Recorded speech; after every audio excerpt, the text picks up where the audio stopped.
almost busted in Laredo, but for reasons that I'd rather not disclose. I smoke pot, and I like it a lot.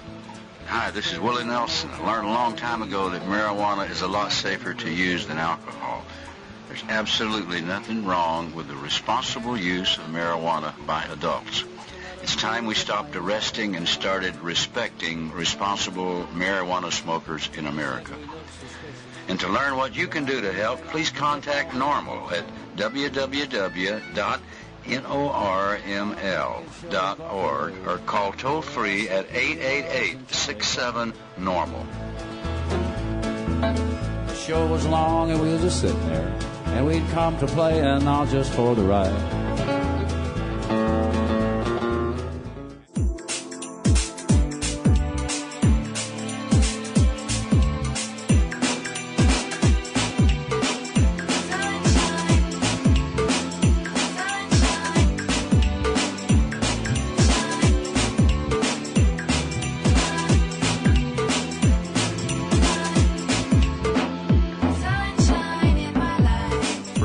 And distributed by the National Organization for the Reform of Marijuana Laws in Washington, D.C.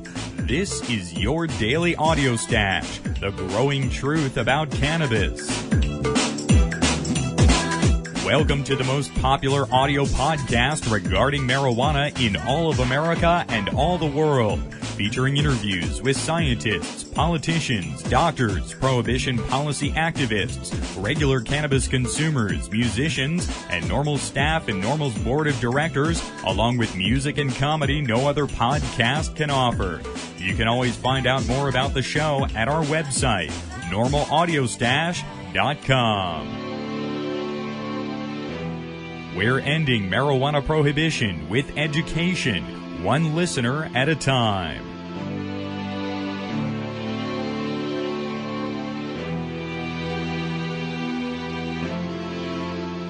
Welcome back to NORML's Daily Audio Stash. Today, it is Tuesday, September 18th. I'm your host, Chris Goldstein. Take a moment to join us at NORML today to help end marijuana prohibition in America. Just visit norml.org to make your donation or join NORML today. Tomorrow on the program, we're going to have a detailed discussion of an important news story out there. Pot compound protective against mad cow disease, other fatal brain disorders, study says. This was a study that happened in France that found that the non-psychoactive cannabinoid cannabidiol, or CBD, inhibits prion accumulation in the brain and protects neurons against prion toxicity. That was published in the Journal of Neuroscience. We're going to have more on that story tomorrow and a detailed analysis from NORML's senior policy analyst, Paul Armentano.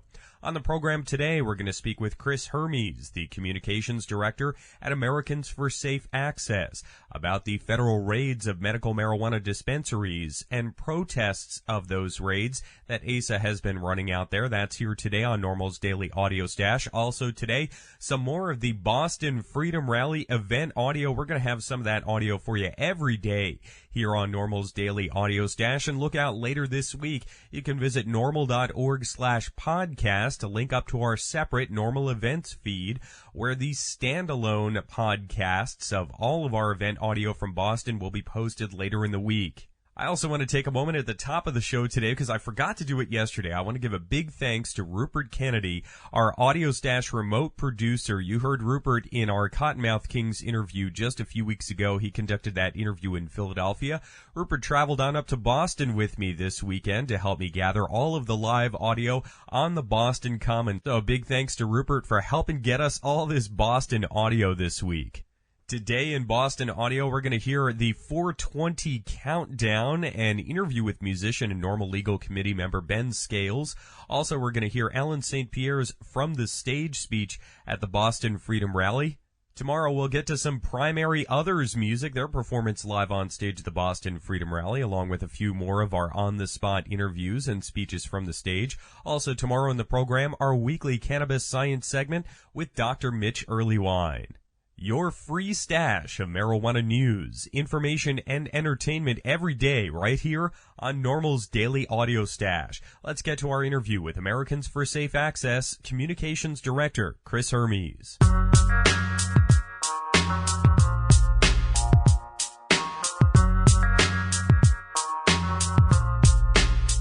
Chris Hermes is the Communications Director for Americans for Safe Access, and he joins us today by phone from California to discuss the recent medical marijuana dispensary raids there and the ASA protests following those raids. Chris, welcome back here to the Audio Stash today. Thanks, Chris. I appreciate it. Very good to speak with you again, Chris. Now, there has been so much activity lately in California. Tell us a bit about what's been going on there. Well, just as background, the federal government has been engaged in law enforcement around medical marijuana for a couple of years since the June 2005 Gonzalez v. Raich decision, which gave them authority to arrest and prosecute patients and providers. So it's been pretty consistent. However, in the last 2 to 3 months, I think that enforcement has stepped up significantly, and the DEA has conducted several raids in different regions of California that have, in large part, wiped out entire areas of safe access for hundreds, if not thousands, of patients in those areas. Back in 2005 and 2006, the DEA attempted this tactic of raiding and threatening dispensaries in San Diego and successfully shutting down at least 20 dispensaries in that region, the entire county of San Diego, thereby cutting off, safe access to that region. Then, more recently, in the intensified campaign over the last couple of months, federal agents have not only raided numerous dispensaries in the Los Angeles area, but more pointedly, they've conducted raids in Kern County, where Bakersfield is, in San Mateo County, which is just south of San Francisco, San Luis Obispo County, just north of Los Angeles, and then in the Central Valley in Stanislaus County. Each of those areas saw raids in which the entire population of dispensaries was forced to shut down, and had a devastating effect on safe access in those areas. Now, the result of the raids didn't necessarily mean that people were arrested and prosecuted, though many were. The tactic by the federal government routinely is to raid these facilities, seize all of the property that exists, whether it's marijuana, money, medical records, computers, what have you. They seize it all, and then they decide whether or not to go ahead with prosecution. But typically, people are both dispensary operators and patients alike are devastated from these actions. But some of those actions, like what happened with the Berkeley Patients Group, that was the Los Angeles police involved there with the federal government. You know, Chris, how rare is it for the Los Angeles police to be operating in this way up there in the San Francisco area? Well, yes, it is definitely rare, and it was an unusual circumstance where a raid that occurred in Los Angeles at California Patients Group resulted in a seizure of assets and bank accounts of not only that facility, but its sister organization in Berkeley. And the seizure warrant was a local seizure warrant from the Los Angeles Police Department. However, the assets that were seized as a result of that raid and subsequently the Berkeley assets have been taken by the federal government. So ultimately, the federal government is to blame for all of these tactics, and they've launched into another tactic, which is fairly new for them, and it could be devastating for the movement, which is to threaten landlords, mainly in the Los Angeles area, but to threaten them with prosecution and asset forfeiture if they continue to rent to medical marijuana providers or dispensaries. You mentioned that perhaps devastating tactic there with the landlords, but how have the landlords responded here? Have they run immediate evictions, or have some of them stood their ground in the face of these letters? Well, yeah, it's a mixed bag.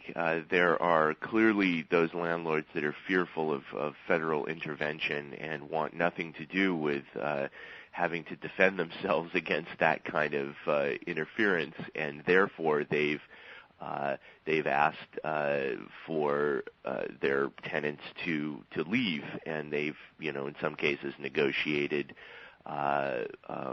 agreeable settlements, and as a result, I think that there are dozens of facilities that are going to end up shutting down. And it's difficult to say because these tactics have coincided simultaneously, the raids and the threatening letters.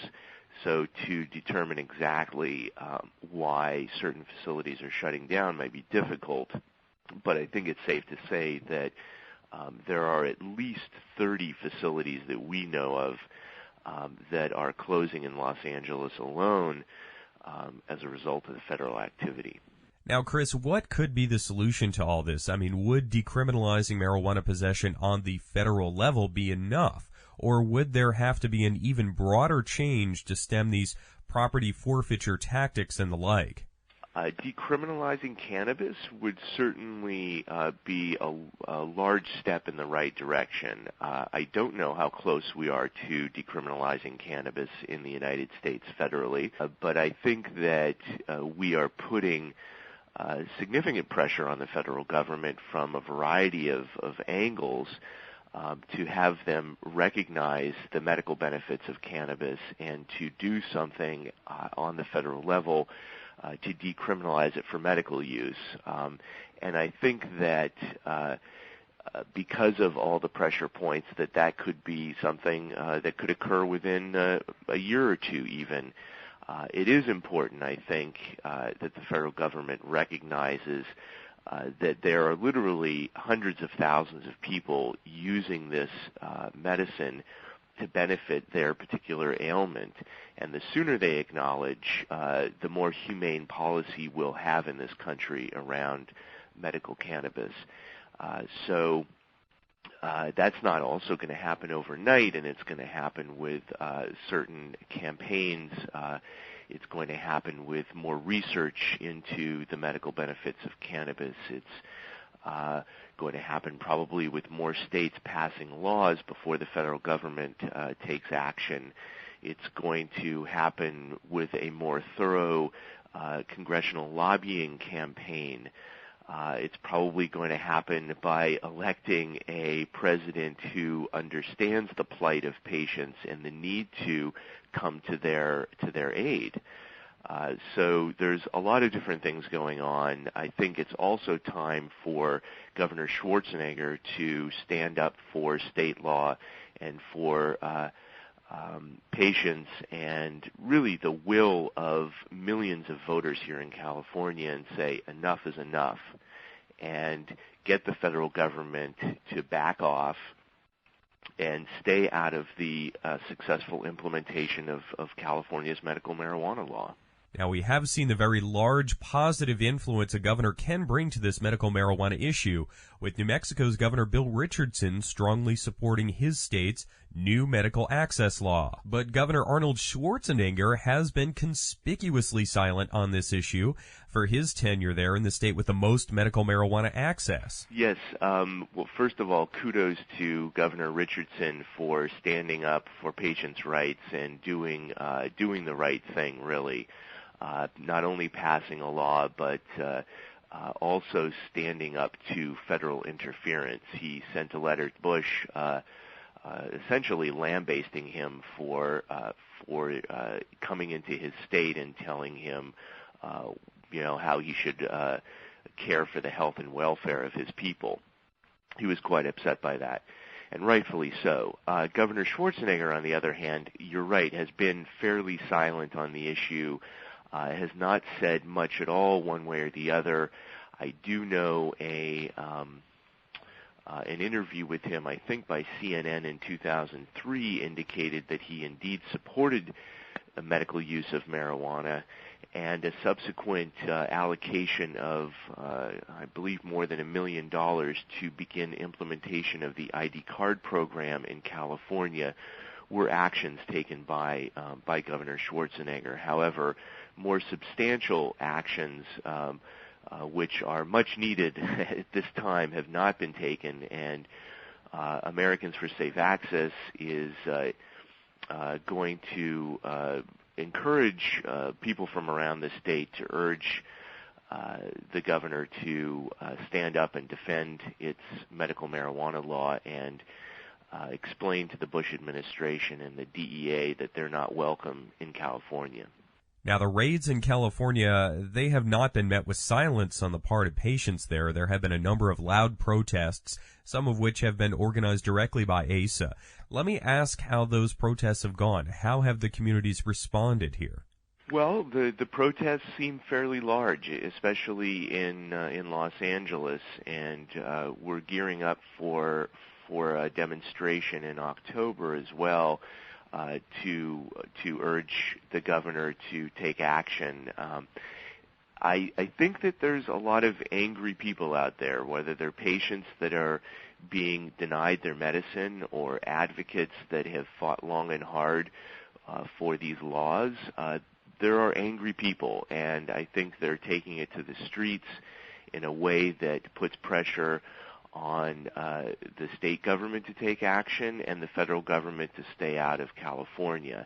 And as a result of those demonstrations all across the state, really, after these raids occur, have been effective in shining a light on what the federal government is doing and showing the public how really obnoxious it is to not only attack patients, our most vulnerable, but undermine a law that the majority of Californians voted for more than 10 years ago.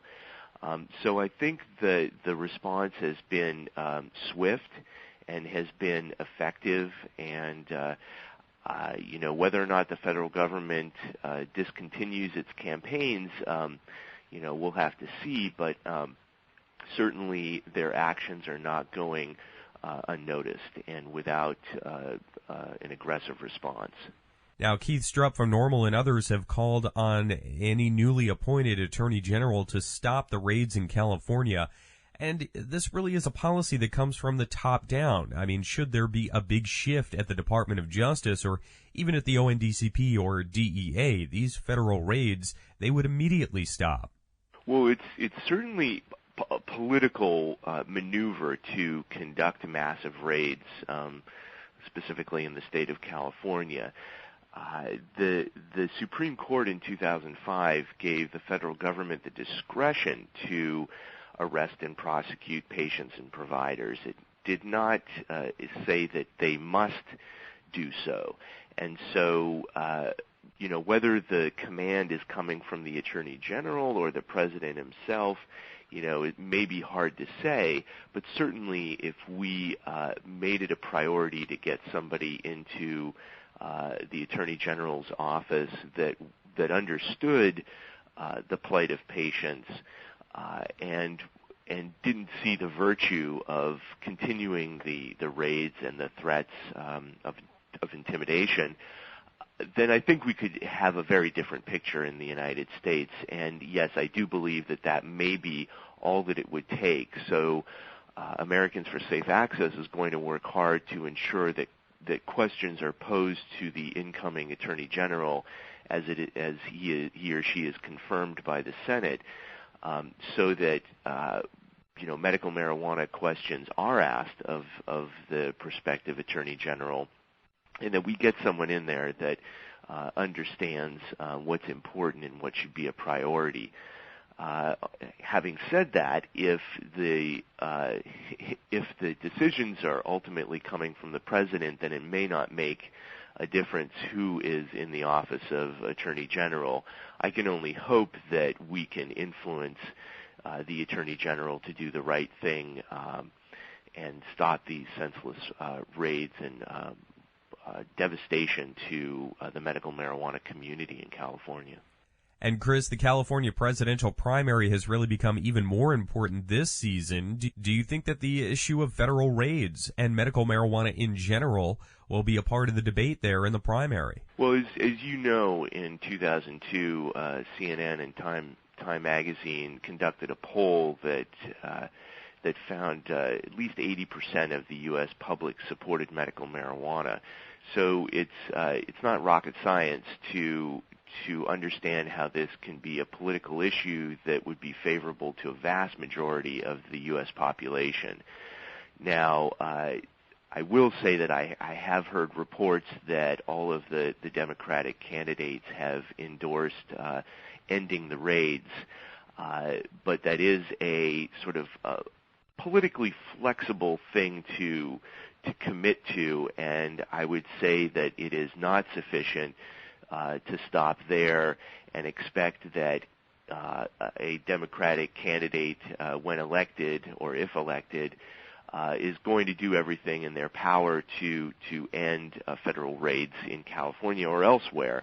And I think that it's up to us to keep the pressure on and make sure that they not only commit to ending raids, but also establishing a sound federal policy that is going to allow patients everywhere in the country to benefit from marijuana's medical use, and also invest in research that is going to make some of the scientific advances that have been made in other countries surpassing the United States around investigation of how effective this substance is for people. All right, Chris, this has been a great conversation. As always, I really appreciate you taking time to join us here on NORML's Daily Audio Stash. Thanks. Me as well, Chris.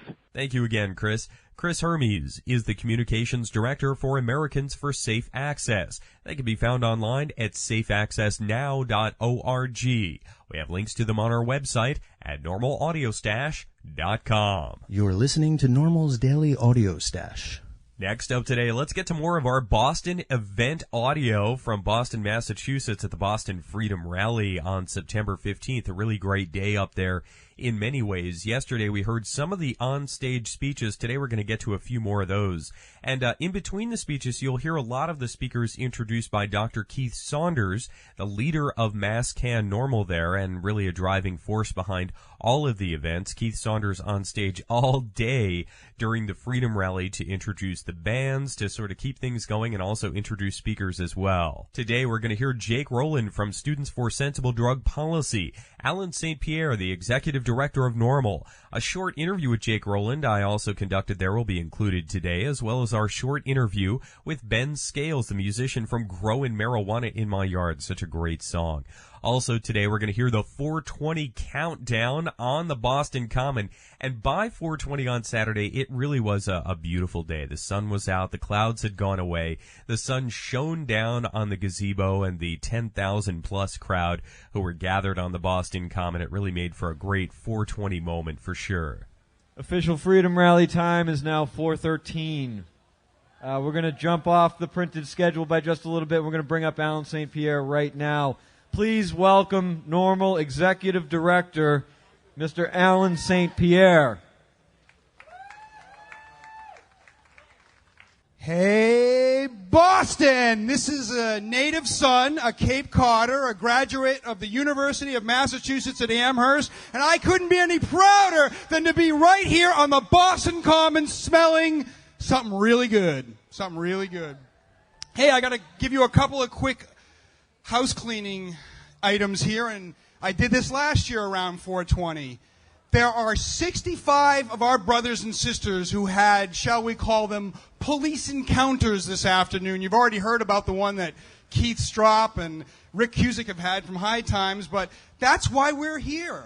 Every 41 seconds, one of our brothers or sisters gets arrested on marijuana charges. And it's, of course, absurd. NORML also has terrific listservs that tell everybody in this modern world of email, what's going on? We have 70,000 people on our listserv. NORML has the #1 podcast that has to do with pot. Every day at 4:20, Monday through Friday, the NORML Cast, which is a terrific show. If you like NPR and you like marijuana, then you'll love NORML's podcast. Lastly, winding down here, getting to the good stuff like the music. You got to get educated. You got to get involved. You got to get involved with your chapter, whether it's here or in New Hampshire, in Maine, Vermont, Rhode Island. Everybody comes to this event from all over New England. Put some skin in the game. Ross Perot might not have been a very good politician, but he used to say, hey, put $5 in the game. Put some skin in the game. And as Keith Stroup mentioned earlier, hold your elected officials accountable. Never elect somebody that wants to put you or me in a cage. Does that make sense? Don't ever elect a politician that wants to put you in a cage. And again, we are the ones we've been waiting for. So you don't have to look any further than to your left or to your right to realize this is the generation that is going to legalize cannabis. Thank you, be safe, and enjoy. Thank you, Alan. Thank you very much for your wise wisdom and your kind words. I just turned 418. So we got a couple of minutes that we got to fill. What do you do in the city of Boston when you need a minute to kill? Well, I don't know, but I know the Red Sox are playing the Yankees. I don't know what the score is, but can I get a Yankees suck?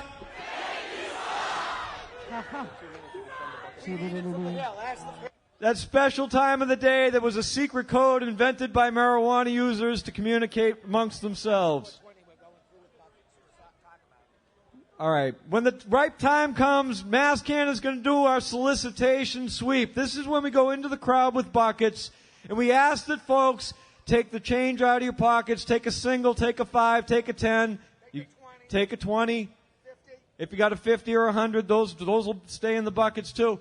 Take whatever it is you can afford. What would you normally pay to see a lineup like we had tonight if you were to go out to a club, to a show? Is this a $5 show? Is this a $10 show? If you believe that this is worthwhile, send it in. Give money to MassCan and make this freedom rally happen year after year after year. And make them know that we are not going away. We can't do it without you, so please help sponsor us. Mike C., hold up the bucket, Mike. That's the bucket right here, stage front. Those are the buckets. That's where we need the cash. Please contribute what you can. We will take whatever it is, whatever form of contribution. If it jingles or if it folds, we will take it. What do we got? Oh, and buy a T-shirt. 55% hemp, 45% cotton, $25. Limited supply, and it will run out. Oh, we got 10, 9, 8, 7, 6, 5, 4, 3, 2, 1, 420! Yeah, let's hear it, folks. This is our time. At 420, folks, this is our time. We need you to help out. Fill those buckets up. Help us out. We need to make this happen. Fill them up! Fill them up! Those buckets, folks, thank you for contributing. Every contribution helps. You are helping support yourself when you are supporting MassCan. When you support NORML, you are helping support yourself. The next speaker that we have is representing the largest, fastest growing national organization for the reform of marijuana and other drug policies. He's been in Boston for the past week. He's going to be here a little longer because the work that he does focuses on students. Please welcome Jacob Rowland from Students for Sensible Drug Policy. What's up, guys? Thanks for having me. How many of you guys are under 25? Oh, my God. How many of you guys are in college? Yeah! How many of you guys are still in high school? Nice. How many of you guys are in SSDP chapters? How many of you guys are going to change that this afternoon? Go to schoolsnotprisons.com. He told me right now, I've been up here for a week. I'm going to be here for a week more. We're starting chapters all over Boston right now. We got BC, we got BU, we got Northeastern, we got Curry, we got Tufts. Go to the SSDP table. Visit schoolsnotprisons.com. I'm going to introduce Jimmy D right now. He's one of our chapter leaders. He's going to tell you what we do in SSDP. Yo, I'm Jimmy D, and in the last year, SSDP, for all you guys in high school with the drug conviction, thanks to our lobbying effort down in D.C., you guys can all go to school again. The reach back part of the Higher Education Act drug provision, the HEA takes away your financial aid for one drug conviction. Due to SSDP's work in the last year, people in high school with drug convictions can go to college again. So there's plenty of work for everyone to do on their campus. It's so easy to get involved. There's so many harms associated with the war on drugs, and there's really so much. There's baby steps, and there's so many people out there that want to help. And we hope everyone really, it's not about doing drugs, it's not about being against drugs, it's about reducing the harms associated with drug abuse. And there really is so much work out there to be done, and we hope you guys can all check out ssdp.org. How many of you guys like free shit? You guys want some buttons?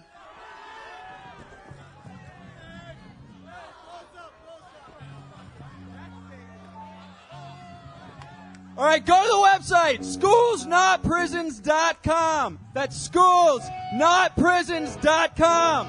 We're going to change policies on your campus. We're changing policies in the state, and we're changing policies in D.C. We don't want you to lose your financial aid for any sort of drug conviction. So join a chapter and get free shit. Thank you, Jake. Thanks, Jimmy. Thanks, SSDP. We're here with Jake Rowland of Students for Sensible Drug Policy. He's based out of the Washington, D.C. office. We're here on the beautiful Boston Common underneath the clearing sky here today. People are starting to come out here. Jake, what's it been like out here for you today? It was a little drizzly, a little rainy to start off with, but the crowd's starting to pick up, and people are showing a big interest in the organization, so we're really happy so far. For sure. A lot of young people out here today. Yeah, definitely. It's perfect for us because we deal mostly with college students and high school students, and so these are all the kids that have gone through the DARE program, and they realize the failed drug policy that we have in this country, and so they really are showing an interest and taking this back to their schools with them, we hope. So. Righto. And, your outreach coordinator down there, it seems like a lot more high school chapters are forming up. We're starting to get a lot more buzz in the high school realm. We're still mostly college chapters, and we've moved into Canada recently. It takes some very special and very dedicated students to get a high school chapter started, just because there's going to be a lot of flack from the administration and that kind of thing. But we're always working with everybody and trying to make sure that it's on the level and that they can get their chapter started. So very good. And do most SSTP chapters, they're a campus club or organization, so they're actually sanctioned by the campus or educational institution? Yeah, absolutely. We make sure that we always go through the school, the various administrative groups, clubs and organizations, people, and we work with the campus as much as possible. We want to change things on the campus, but we go through the process to actually change things. We're not trying to buck the system in any way necessarily. We're changing it from the inside. And it works out very well for us because most of our chapters end up getting money from the schools, from the organization department and that type of thing. So, yeah. Righto. And you guys are growing. I know you've got new chapters coming online each year. We are growing at a ridiculous rate. I can't keep up with it hardly. I'm actually here in Boston I was here all last week, and I'll be here one more week. In the Boston area alone, we have Boston University, Boston College, Northeastern, Curry, Tufts. I just talked to somebody at Wentworth. We've got Brandeis. And I mean, it's growing really big. And one of the things that we're really encouraging our chapters to do is talk to their friends that are at other universities that they've went to high school with, and we're getting chapters started at their schools now too. It's really a lot of fun right now. So. Well, Jake, thank you for joining us here today. Yeah, thank you for having me. Hey, is it 420 yet? This is Rick Cusick from High Times Magazine, and you're tuned into NORML's Audio Stash. I'm here with musician and NORML Legal Committee member Ben Scales. He's a very well-known guy here on NORML's Daily Audio Stash for his iconic song, Growing Marijuana in My Yard. Well requested here in Boston. Saw you perform it last night to a rousing crowd at the pre-event rally. Ben, thanks for joining us here today. Oh man, thanks for having me. This Freedom Rally really makes me feel good about America. Right on. And you came all the way up from North Carolina. All the way. I wouldn't have missed it. There was a groundswell of support amongst the older graying group of the mass can supporters. They said, "Please give us some folk music." Right on. So they're gonna squeeze in 5 minutes of folk music here, and then we'll get back to your regularly scheduled heavy metal. Well, you get pretty requested. I mean, you've gotten such a response from the song. You know, tell us a little bit more about it. Like, when did you first write it, and have you released it? I wrote it at the NORML conference, the very first NORML conference I went to in April of 2002, on April 20th. I was sitting listening to people like Mickey Norris talk about coming out of the closet about our marijuana use and not being secretive about it. And I had been growing marijuana on my yard in Saipan. I lived in Saipan at the time, and the laws were different there. It was still illegal, but it wasn't a chance of me losing anything really, other than my crop. And so I'm there, and it just kind of started writing those words down, and it's really just she'll be coming around the mountain with different words. So I'm not claiming any musical genius, but it certainly has touched a nerve, and it spawned a whole bunch of YouTube videos. People just have it's been downloaded hundreds of thousands of times, and I'm just so glad it's been able to spread the way it has. And when I get for some reason people are buying it also on iTunes, which is wonderful, and when I get money from that, I send it directly to the Mark Emery Legal Defense Fund, because he gave me the line, "Overgrow the government," and I feel it's my way of giving back. Right on. You're also a member of NORML's legal committee. I'm just gotten back into the practicing law. I don't do a whole lot of it. I'm doing mainly music business law, but if a pot smoker has a problem in North Carolina, they can call me for sure. Right on. Well, Ben, I'm looking forward to seeing you play here today. I really appreciate you taking time to speak with us. Oh man, anytime. Thanks for doing what you do. Thank you, Ben. All right. Hold on. That was some of the speakers there at the Boston Freedom Rally. More Boston audio coming at you all week long here on the Audio Stash. Tomorrow in the program, we're going to have a number of the musical acts that were featured at the Boston Freedom Rally. We're going to hear from Road Steamer, a really funny, just a great energy group of guys, and they're very popular there in the Boston area. We'll also hear Primary Others tomorrow. All that here on your first source for marijuana news, information, and entertainment, NORML's Daily Audio Stash. Make sure you tune in every day.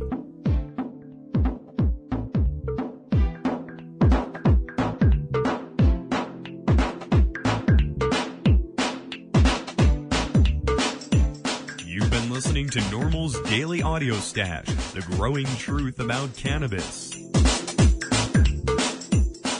Make sure you visit our website at normalaudiostash.com. That's NORMLAUDIOSTASH.com for more information about every day's show. I'm your host, Chris Goldstein. Thanks for listening today. See you at 4:20 tomorrow.